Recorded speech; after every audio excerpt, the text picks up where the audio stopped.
I'm just getting ready to paint the ceilings now. I've got my craft paper down here, and I'm going to extend that. And the main thing is just have yourself a game plan. Okay, we're using some paint here. It's an eggshell paint, and it's primer and paint all in one. And we're going to be installing we're applying one coat of paint on everything, and I think it's going to blend in really nice. Now this is the main room here, and so I'm going to go the full length of it back and forth that way, and when I get into the little cubby here, I'm going to go that direction there, and I'm going to tie it into my other paint. And then when I go down the hallway, I'm going to flip my craft paper, and I'm going to paint down this direction. Because it's not a semi-gloss paint or anything like that, we still want to make sure that we put the paint on nice and even. And because we're going a separate direction, it's not really going to matter, because it's all going to blend in if you do it right. Hey, you know, I only had some black tennis shoes today, so I'm working in my socks. And I think I can do that because there's carpet down here, and it should be fairly easy, okay? And I just want you to know, hey, if I can do it, you can do it. I'm not a professional painter, but when we get done with this project, it's going to look like a professional painter did it. And you can do the same thing. It doesn't take much. You just need a little bit of direction, and away you go. The reason why I use this little orange deal here, I'll look at the front of the paint can, and I'll actually put this on the back side. So if I do get any drips of paint on here, at least it's not painting over the name of the paint, the color of the paint, or anything like that. See, something like that. And when you get your paint, make sure they pre-mix it at the store and all that kind of stuff. We're going to give it just a quick little stir with a paint stick. And that's the other reason why I have this on here like that. Then I can wipe this off and wipe my paintbrush off it like that. Because see, if you don't have that on there, then this groove right here gets full of paint. You know what I mean. And then if you don't get all that cleaned off, which it's impossible to get all of it, then it dries in there, and after a while it gets all rusty. And as you put your paint can lid back on, this edge here gets rusty. Next time you pull this off, it starts gaining rust, and then the next time after that for paint touch-up, it gets worse. And sometimes I've even seen it where I couldn't even rip the lid off without part of the rust staying in here, and the lid was bad, and I couldn't reuse the lid, and then I got rust in the paint and all that kind of stuff. Save yourself the grief. Get yourself one of these little plastic deals here, and it's got a groove there. You just snap it right on there, like that. Okay? This is pretty much mixed up at the store, but if you have to, you can, you know, if you're using touch-up paint or something like that, you haven't used this can for a while, mix this up a little bit, make sure everything gets in there nicely mixed up. And if you have paint that's kind of old, you might want to strain it. I'm not going to show you how to strain paint today. This is brand new paint. We shouldn't have to do that. Okay.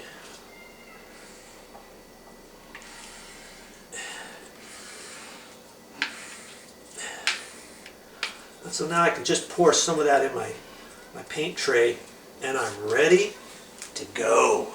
Let's do it. Let's put some of this up on the ceiling. Now if you notice, I just have one strip of craft paper. That's all I have, if you remember. And I'm just going to work on top of the craft paper. That's another good thing. You can see if you've got any drips on there. And by the way, I'm wearing some goggles, just some clear goggles. That's one thing you probably should use in case you get any paint coming down on your face. But I'm just going to dip a little bit of this into I got my 6-inch mini roller, and the reason why I'm doing that is because it's not as heavy over my head. You know, and I wipe off most of the paint, well, a little bit of it, so it's nice and even.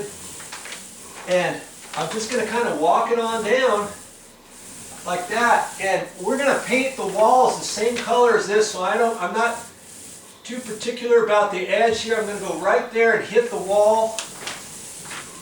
And then as I'm going, I want to do nice even stroke, and I want the same pressure up on the ceiling. And with the 9-inch roller, it's hard to keep pressure up there and keep the same amount of pressure all the way, because if you don't do that, then your paint, you're not going to have a nice even layer of paint up there, and you might get some holidays up there and that kind of stuff, okay?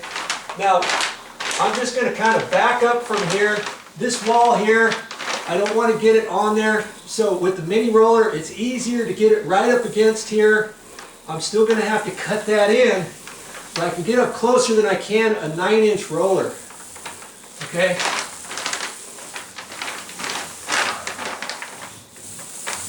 Just nice, easy strokes. We're not racing anybody. It's not a race, you know.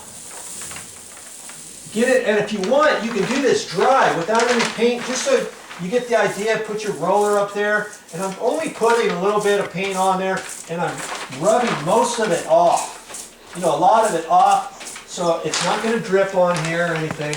And now from here, I look where my craft paper is, and I still have plenty of room here, and so it just so happens the ceiling's just about the right height. I'm going to stay right here, and I can back up, or I can go over my head a little bit. I can go over my head just a little bit like that. Another reason for the goggles. Or I can walk it back and walk forward. You know. And I don't want to go too far and stretch my paint too thin. Okay, nice even amount of paint up there. When your paint roller feels like it's empty, don't press harder on it to try to get every little ounce of paint off of it. You want to do it about the same each time, so you have the same amount of paint up there, you know, as you go. Because this is a textured ceiling, it's got light spray texture on there. It's going to hide any little imperfection, and that's another reason why I've got the paint roller 3/8. You could use a 1/2-inch nap roller. You want something for semi-smooth or textured ceiling on your paint roller. You don't want a paint roller that's too thin, or else you're not going to get into the nooks and crannies. Okay, so when I think I need to move my craft paper, I'm just going to stand here and I'm just going to slide it down. Very simple. If I had plastic all over the place, I don't know where my paint, where I've dripped, where I haven't dripped, or anything like that. I've noticed I got just a little bit of paint right here as I'm backing off of this. It's kind of sprayed on there. So I want to make sure I don't step on there, right? You just have to be careful with that. Looks like I need some more paint in my paint tray. And I don't like to put too much paint in my paint tray at any one time because I don't want to spill it or anything.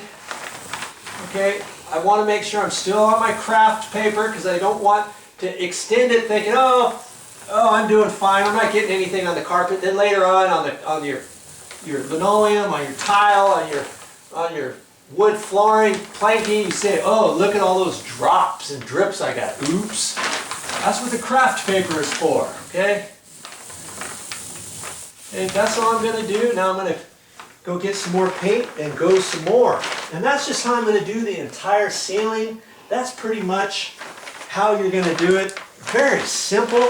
If I can do it, you can do it. Okay, so I got this one section done here. Yeah, too bad the paint color wasn't a little bit different, a little bit more, but you can see where the line is.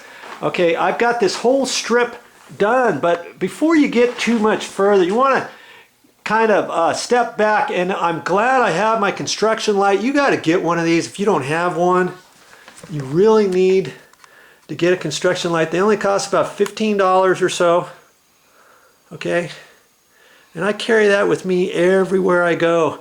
That way I've got it lit up here and I can look for holidays, and I saw one and I hit that, and I reminding myself just to put on a little bit at a time and make sure I get a full coverage. That's another reason why you don't want to put too much.